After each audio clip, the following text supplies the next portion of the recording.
Hey there, and welcome to Connect the Dots Learning Center podcast. I'm Stephanie Wagers, your host, and I'm so glad you're here. Whether you're a seasoned therapist, clinic owner, or just starting out, this podcast is your go to spot for insights, tips, and stories that'll help you connect the dots in your practice. Welcome to episode 6, where we're diving deep into an essential topic for every clinician: self care and burnout prevention. We're thrilled to have Robyn Forney, the Burnout OT, join us. Robyn is here to tell us about her upcoming course, which prompts providers to look at their mindset, boundaries, and activities of daily living as key elements in recognizing and managing burnout. She shares how these foundational pillars can help clinicians maintain their well-being and thrive professionally. Let's get started. Welcome, Robyn, and it's Forney, right? Yes. Forney. Okay, Robyn is an OT in Maryland, and you also might know her as the Burnout OT on Instagram. So we're here today just to talk with Robyn. I came across your Instagram profile and found your stuff really interesting. And I know as a clinic owner, we deal with a lot of burnout from our therapists, and we really try and kind of combat that. But I would love to just kind of hear your story and what led you to create the Burnout OT and your program. Yeah, absolutely. It's kind of a long story because it was Give it not to just like me. a straight shot to get here. But yeah, I started off as an OT in outpatient rehab in hand therapy, actually. And I really liked the work that we did there, but it was a very busy clinic setting. And so I had a lot of social burnout from just like being on and talking all day, every day, and being very social all the time because I'm an introverted person. So I need my little periods of quiet time to recharge. So I left outpatient after a couple of years and I went to school based therapy, which is where I've been for the past number of years since then. And so the Burnout OT actually started because the system for documentation that we use in my school system, there's like a system where you put your notes, but there's no structure and like no Oh, nice little check boxes or drop downs like you see in many other documentation yeah. systems. So I was getting massively behind on my documentation because every note felt like it had to be its own like full narrative that I had to come up with. Yeah. So you And were so doing I like a made my traditional own. like soap note, like the whole thing. Just the Yeah, whole the whole, yeah. it's just you had just had a blank slate Oh, and that was it. So I actually made my own template to be able to make that process more efficient to keep up because I just felt like I was constantly behind. And so when I made that template and I made another like resource to keep track of students' data for progress reporting, I was like, oh, this could be a business. Like, I can put these online and share them with other therapists, and this will be like my side business. And then I realized in talking about that and starting that I kept wanting to talk about therapist burnout. And so mhm. after a while of saying I was talking about one thing, but really talking about another, I was like, let me just adopt this burnout topic and make this what I'm doing because this is clearly what I'm passionate about. This is clearly what I want to be talking about with people. So I still have those resources and they're very helpful. I've shared them with a number of people, but as you've seen online, what I really talk about now is more of how clinicians can help themselves out when it comes to burnout, both with things that they can do, in their work life, at their workplaces, and also in their personal life too, to make sure that they're filling themselves up there as well. So, like I said, it was a winding road. What were you hearing from these OTs that led you to be like, okay, there's another issue here? Like the notes can cause burnout, but what were they saying or what were you hearing repeating that they were, that you're feeling like they're burnt out?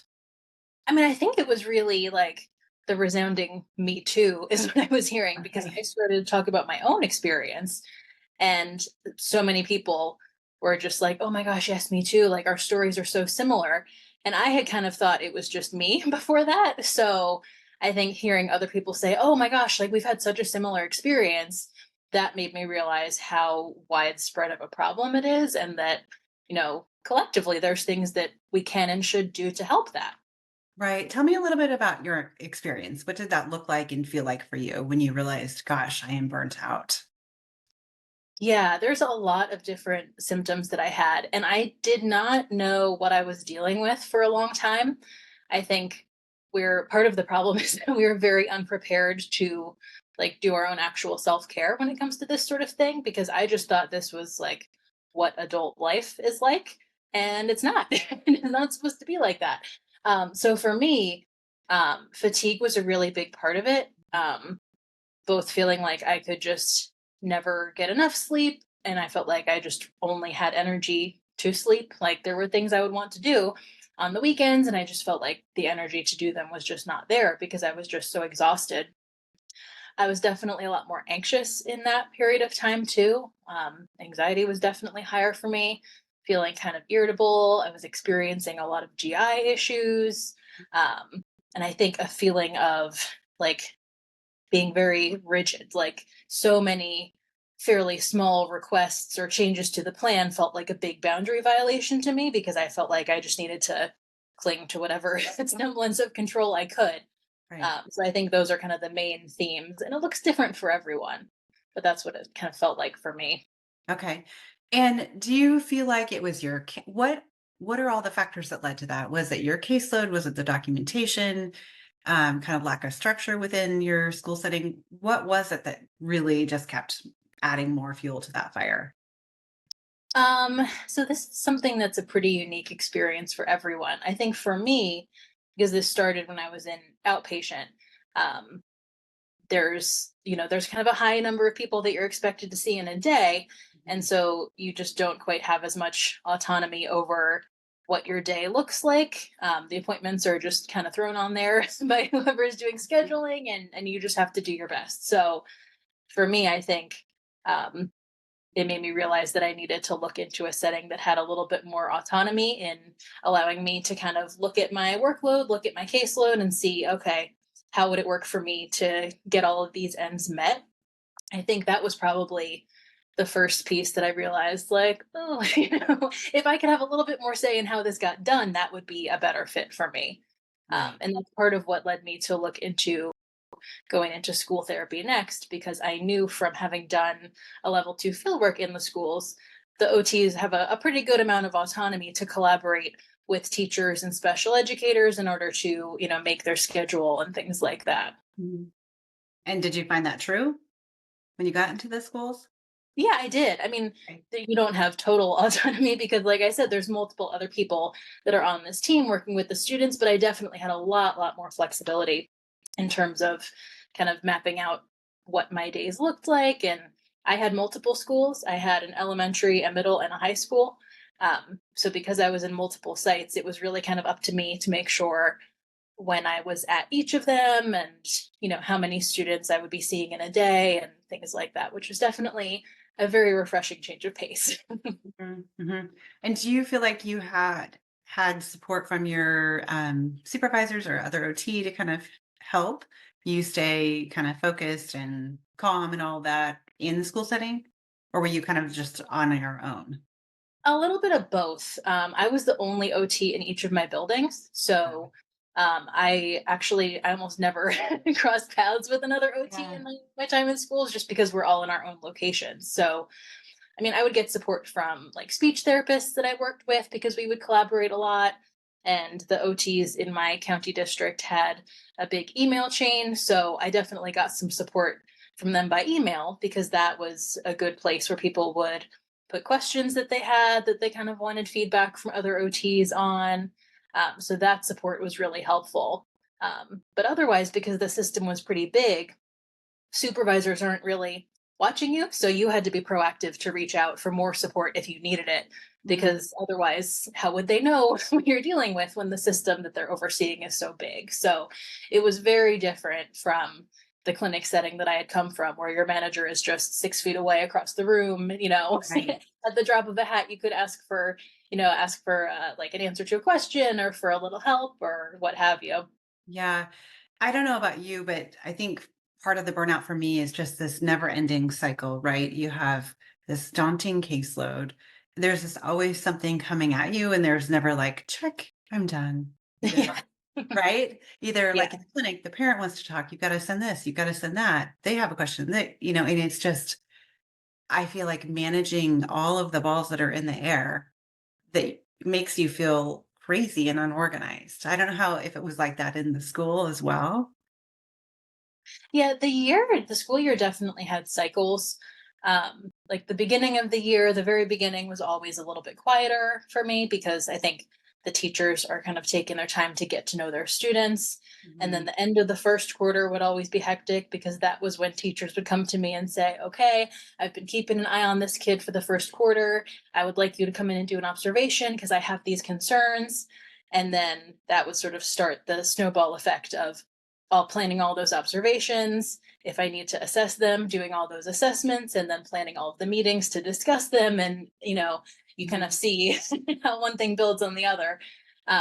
So, since I'm not a 12-month employee with the school system, I had the stopping point of, okay, the end of the school year is at this point. I know I have a little break lined up then. And that's kind of unique to the school setting. But otherwise, yeah, it was just a consistent kind of carousel of different Right. tasks kind of hopping on and then being completed, and then the next one comes up and it Yeah. keeps on rolling. Now you're making a change, is that right? Out of the schools Mhm. or okay. What is next for you? Or do you know? Yeah, so I am actually moving to home health because I realized after a couple of years in the schools that I just kind of am more of an adult oriented therapist. And Mhm. so, having worked with adults for a couple of years and with peds for a couple of years, I kind of felt like adults was just more of my wheelhouse. Mhm. Um, and home health definitely has a lot of the flexibility and the independence that I like in terms of scheduling and, kind of arranging things for yourself. So, I'm nervous to learn a new setting. I'm starting there next month, but I'm definitely excited to kind of start a new chapter of my clinical career moving forward. Are you worried about productivity standards in that position?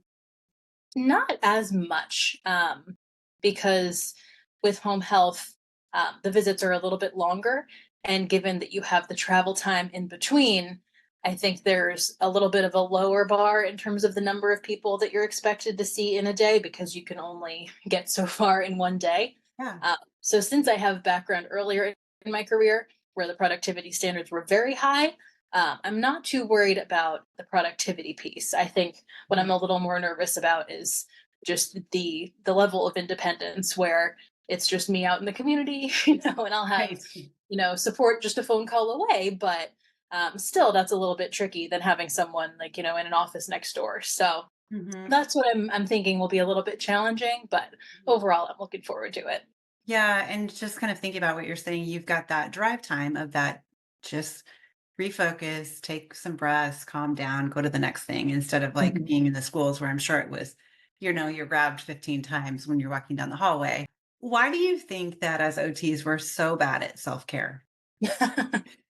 I know I am. I'm like, I could tell everybody, well, you need to do, and then I'm like, I'm stressed. What do I need to do? Oh yeah, maybe I should do a little self-care. Right, right. I mean, I think this is a much more universal problem than just OTs. OTs are definitely guilty of not being the best with self care. But I just feel like universally, there's no point at which we are sat down and told you need to do these things for yourself. It's Right. all either observed through modeling people around us or if we have someone in our life who is encouraging us to like slow down, take some breaths, like take care of you, that's okay. Um, Unless we have some kind soul in our life who is explicitly telling us to do that, Mhm. it's really something that you have to stop and do for yourself among all the other demands. So I think OTs are hit a little bit harder because we're in a profession where we are so oriented towards caring for others and Mhm. looking at the needs of others all the time that we have especially smaller amounts of that messaging to pause and turn those Yeah. same skills around of looking back at our own needs. Yeah. I know that's a huge piece of burnout, just handling, we're dealing with people that are in trauma and have really hard things happening. And it's a lot to shoulder. And you Mhm. can not take it on, but it's still there at the end of the day. You've still been in difficult situations. And I know for our therapist, we deal with kids that are really dysregulated. So the therapist has to be regulated the entire time. And Mhm. that is a lot of work. It is. Oh my Yeah. gosh. Yeah, it is work to be regulated. That's Well, like a especially when poster someone or else something. is not regulated, right? And you have to be the regulating factor. It's like, well, I just want to leave right now, but I Yeah. Tell me a little bit about your program, kind of what you have developed over the past couple of years and maybe some success stories that you have with it. Yeah, so I'm still pretty new. I'm still in like my kind of foundational phase. So the program that I've put together is an approach that looks at or prompts clients to look at your mindset, your boundaries, and your ADLs, of course. Those are like my three pillars. And I think they're all so important and not talked about enough. In the mindset pillar, there we're really looking at your mindset around like work, productivity, even around burnout, because I think there's been a big cultural messaging around like, if you're not exhausted, you're not busy enough, or, Yeah. something that's terribly toxic along those lines. Yeah. So, taking the time to really pull out any of those thoughts that we might have and kind of trying to dismantle them to have more of an even mindset around like, yes, I love my career and work is very important, but it's not the be all end all because I have to be able to make time for caring for myself in these other ways too. Mhm. So there's a lot of kind of heavy perspective work that we do in the mindset pillar of things. And then in the boundaries pillar, we're looking at not just what boundaries you may or may not have with others, but also with yourself too. And in maybe how hard you might be pushing yourself to work beyond your limits in certain situations, or, maybe you need a little bit of a boundary check in listening to your body's cues for when you need either rest, when you need to just push through and get something done, and really taking a deep dive into your boundaries outward and also inward too. Mhm. Mhm. And then in the ADL pillar, that's where we're looking at your engagement in the three that I look at are in your rest and sleep routines, in movement, and in leisure or joyful activities, because we need a lot of focus in those three areas in order to recharge ourselves from everything that we're doing and everything that we're kind of shouldering, like you said, Right. throughout the day. So those are the three pillars that I work through in the course that I'm actually about to finish up and release very soon. So that's Hey, something perfect. new that is about to be out in the world and available. And I'm really excited to get it out there because I think the OT's approach to our clients and to this type of process is so unique, and it would be so beneficial for many of us to turn those skills that we already have back towards our own well-being. Mhm. So is this program, is it an online program, like kind of a self-paced program that someone would go through? Yes, yep, it is going to be a self-paced course. There's a workbook with it that has a bunch of different like prompts and exercises to go through as I'm like talking through the sort of video modules. Mhm. So there's going to be opportunity to just sit back and listen and watch what I've put together, and then opportunities to kind of take a look inward and if you want jot down in your workbook like maybe some thoughts that come up for you or routines that you would like to change and just kind of work yourself through the Yeah. self-paced program. And really you wanna get people before they get to the burnout stage, right? Hmm. Yeah. So what would be your advice to therapists that are listening that are like, "Oh, I'm fine. I handle my ADLs fine. I'm not really burnt out." Like, why do they need your program? Yeah, that's a really good question. I mean, I think um, if even if you're like, oh, I'm not too terribly burnt out, if you found your way to my content, you've probably had some thoughts come up Yeah. that have like the first shades of burnout are probably setting in a little bit if you found your way to me already. Um, but I think it's so important because we talk about burnout recovery all the time, and being able to recover from burnout is great, but the prevention piece is just as important to ensure that we don't get quite so far down that burnout road to begin with. So I think it's really an empowerment tool for the therapist to feel like, I'm in a pretty good spot. Like I don't really feel like I'm getting too burnt out. Then I would say fantastic. Just take a look at this process and look at some of these resources just to keep in your back pocket and be able to reference and just kind of have ready to go in the event that things change, because life has all sorts of crazy seasons and you just never know what may be coming up. Right, right. And personal life affects professional life so much, right? Do you think it's possible for an OT to work full time and not experience burnout? Um, I want to say yes and no. Right, Because that's where I am too. It's just like, we have a hard job, and it's not like we can just kinda check out mentally and go in, and right, right. you have to be And on I all the mean, time. yeah, and like everyone is going to have weeks that are just harder than others. So, um, what I think of like what I've kind of summarized my course as being, Yeah. it's really like a guide to help you create your own daily practice Mhm. to stay out of the deeper zones of burnout. Um, and there's definitely weeks where you're just more exhausted than others because you have more stuff going on between your personal life and your professional life. Mhm. So I think it's definitely possible to work full time and do the best you can, but it's totally normal to have feelings of burnout come up sometimes, even if you absolutely love what you're doing for work and you feel so fulfilled by it. Like there's just some days that are going to be more challenging and that are going to leave you a little bit frazzled. So Yeah. um, I don't think anyone can totally avoid burnout completely, but I think you can definitely build a practice to help, keep those feelings kind of minimized. Right. So kind of putting your systems in place, right? Your checks and Mhm. boxes. Like, what do I need to, I need to check myself. I'm starting to go down this path. I need to implement the strategies to keep myself healthy. Right. Mhm. Yeah. Yeah. What do you think employers can do to help with that? I'm hearing your program, and I'm like, maybe I should check it out for my staff because, you know, with reimbursement, it keeps going down, which creates productivity standards to go up and all the different hoops. It's not good. I've been a therapist for over 25 years, and so I understand what it feels like to treat. And we've tried to create this beautiful balance, but Mhm. you can only do as much as you can do, right? To keep your doors open. Right, right. Yeah, and I had someone comment on a social media post recently. I can't remember what the exact post was. Oh, I think it was something that I made a reel about, like a red flag job listing, where when you see a Uh, job with like a gazillion dollar sign on bonus, someone who was an employer commented and was like, "We're just trying to keep the doors open." And I was like, "Oh my gosh, I understand." yeah. Like, I really Yes. hope you don't take offense to my post. I'm just, trying to help people be wary of like what they should maybe look out for if they're looking for a position. So yeah, it can be so hard to keep the business frame of mind in your head while also wanting to support your employees' well-being as best you can. Um, I think the first thing that comes to mind in terms of like what employers would look for, I think is probably just like an openness to what your employees are telling you they need.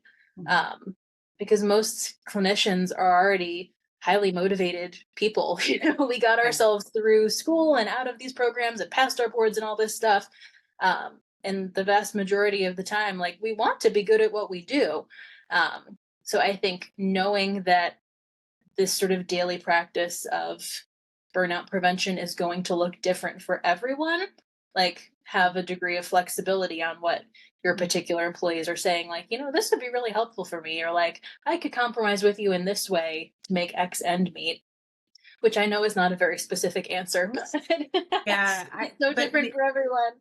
maybe just openly having that conversation often, like even in interviews, what do you do? What are you going to do to keep yourself from getting burned out? Because it's on both sides, right? The Hmm. therapist has to do their work, and the clinic or the employer has to try and provide the best working environment they can. So it's Hmm. kind of this balance of like, what do you do to help keep yourself on target? Yeah. Yeah, and I think talking about that in interviews, like you said, and in a regular basis moving forward would be great because Mhm. that way your employee knows from the jump, like that you're aware of the fact that burnout can be a struggle and you want Mhm. to do what you can do to be able to meet them where they're at and be able to have a mutually beneficial relationship. Yeah, and I think boundaries, which I know you address, but boundaries in a lot of different areas is huge to decreasing burnout. Hmm. Which, yeah. Tell me a little bit, how do you teach boundaries for therapists?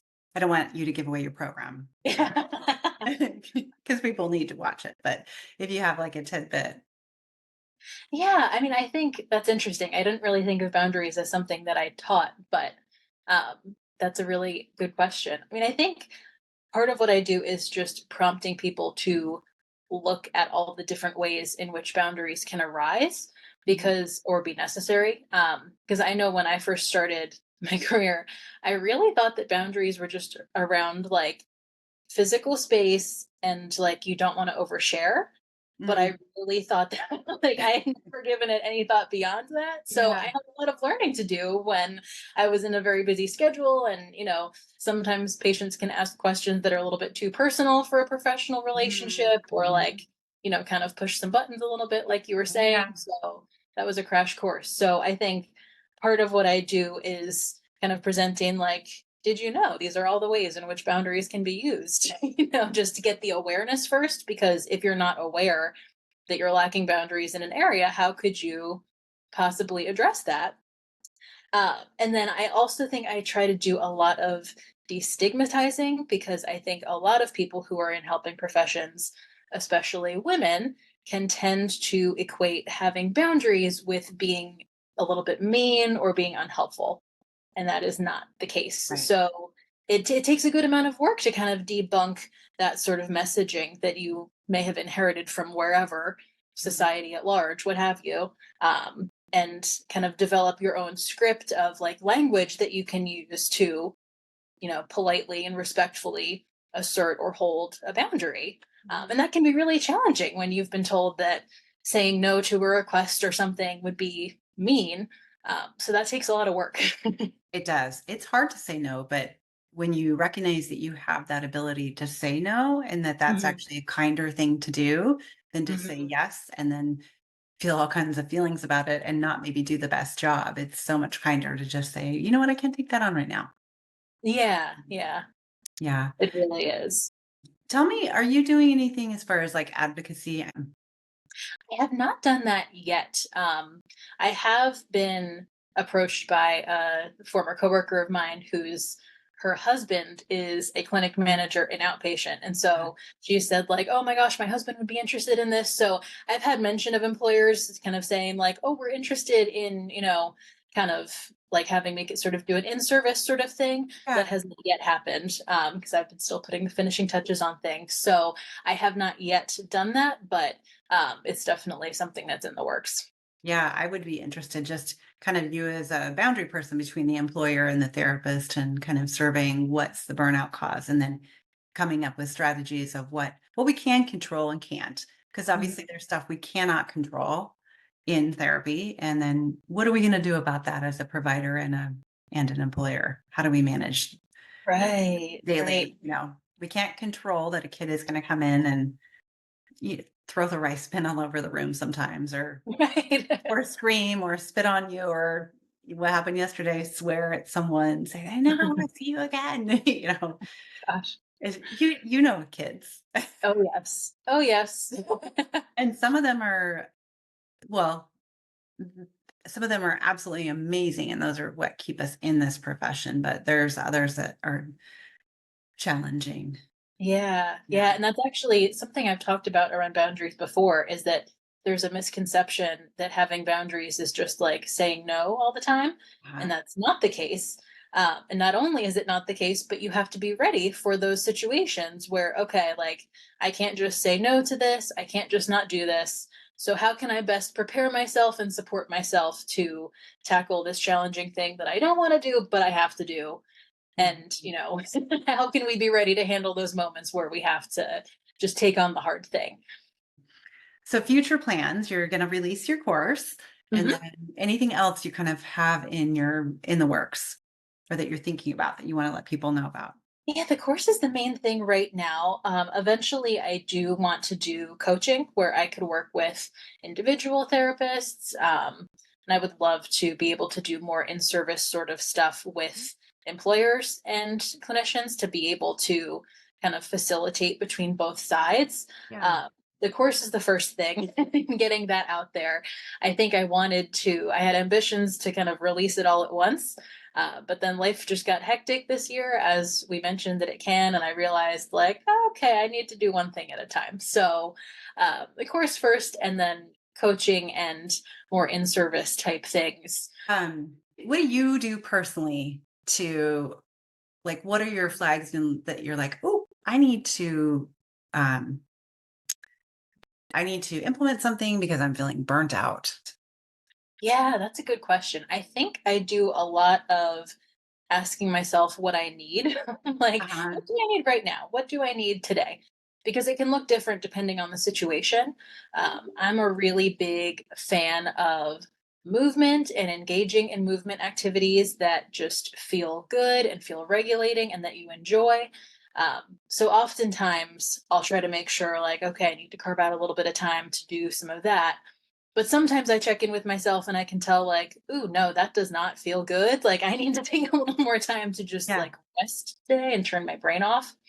Um, so a lot of self checks, a lot of gentle movement, and I'm also a big fan of hobbies too. And I'm careful with this one because I think people have had some misinformation around like, oh, you're burnt out, just get a hobby, because that's not it. Absolutely not. Right. But I think it can be really beneficial to have something that you really enjoy doing purely for the fun of it that has nothing to do with your work. And I think that can be really good for your brain to engage other areas that are not getting engaged by work and to turn off that work brain too. Mhm. Um, so sometimes, like I'm a big fan of sewing. I do a lot of different sewing projects and I'm a big reader too. So sometimes it's a matter of like, all right, I can tell I'm feeling a little burnt out. Do I need a little bit more movement opportunity this week? Or do I need a little bit more physical rest? And do I need to spend a little more time just in my creative hobbies? Or do I just need to go to bed really early for a night or two and just Yeah. like totally turn off a little bit more and then recharge that way? So there's a number of different things that I do, and it just kind of depends on what the situation is, like which one I end up going with. Awesome. What are you reading right now? Right now, I am reading Beach Read by Emily Henry. Okay, part of it. Yeah, it's one of her older books. She's like a really good rom-com writer. So Okay. I I thought that love would be it. kind of Love like it. a light, fluffy summer read, you know? Yeah. Sometimes you just need that, right? Yep. Yeah. Mine are Hallmark movies. I know they're awful, Oh but yeah. I'm like, sometimes I just need everything to be perfect. They can eat their cookies and they never work and they have money. Like it's amazing. Right.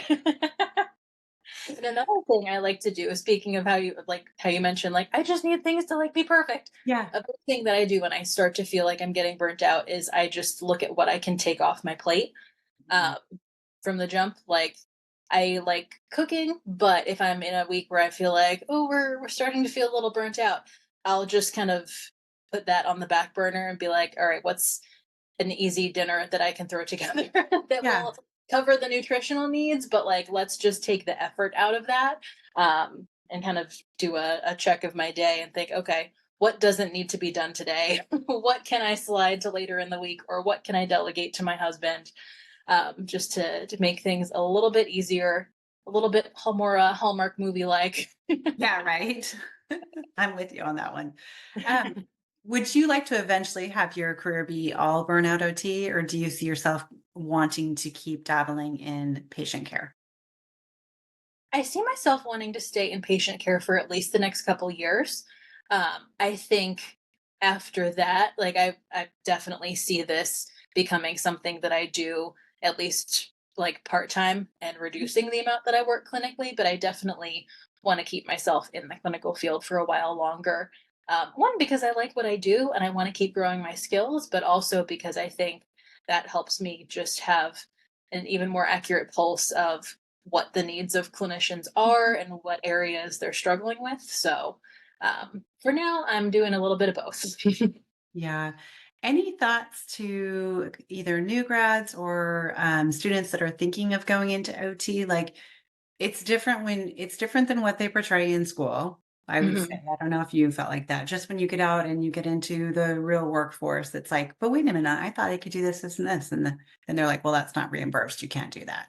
So any advice to clinicians that are coming out about kind of really thinking about entering a job and reflecting back on their own personal needs and if it's a match with that job?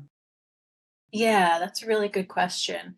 I mean, I think the more people you can get connected with who are currently in like whatever particular specialty you might be looking into, the better, because they're the people who are going to be able to paint the accurate picture of like what their day actually looks like. Um, OT school is tough because they have to give you a little taste of everything. Yeah. But the flip side of that is that you don't really get a deep look at anything because they're trying to teach you so many different things in that 2.5 year period. Yeah. So I would say try to make as many connections as you can to current therapists to be able to get a sense of what their specialty is really like. And I would just try to really grow your sense of self awareness as you're on field work for, what drives well with you, what does not jive well with you, Mhm. um, and really use those little glimmers of experience that you get in field work to learn like, okay, well, this type of schedule works for me. Oh, that was really challenging, you Yeah. know, and take And to that be experience. okay with that, right? Because I think Yeah. so much of it is like, ooh, is it just me? Like, am I the problem here? Or I Mhm. know when I worked in like in rehab or had to go to the IC unit, I would get sick to my stomach every time.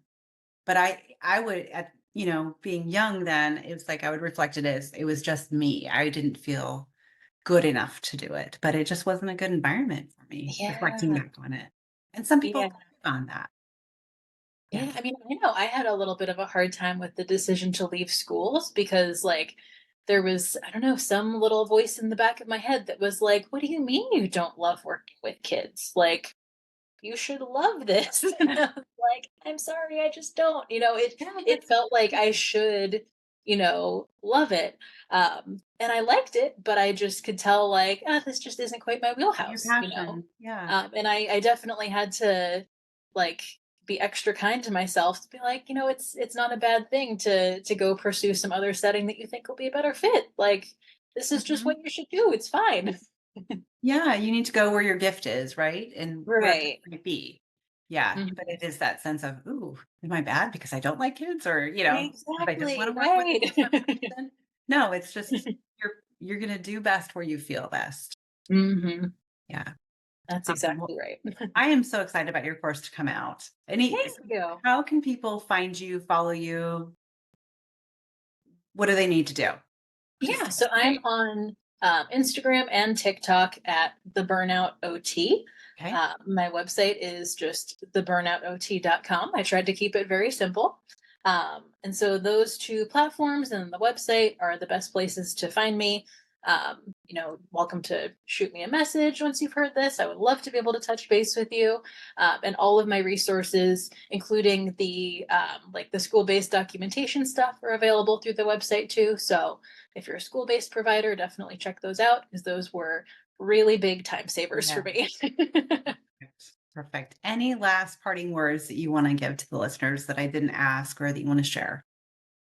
Oh, yes. I think probably my big parting words would be that this is more accessible than we are led to believe. It's challenging, it can feel a little scary to start to, really listen to your values and build this daily practice, but it is more attainable than you think. Love it. Thank you so much for being here today, Robin. I really Of appreciate it. course. Thank you for having me. You're welcome.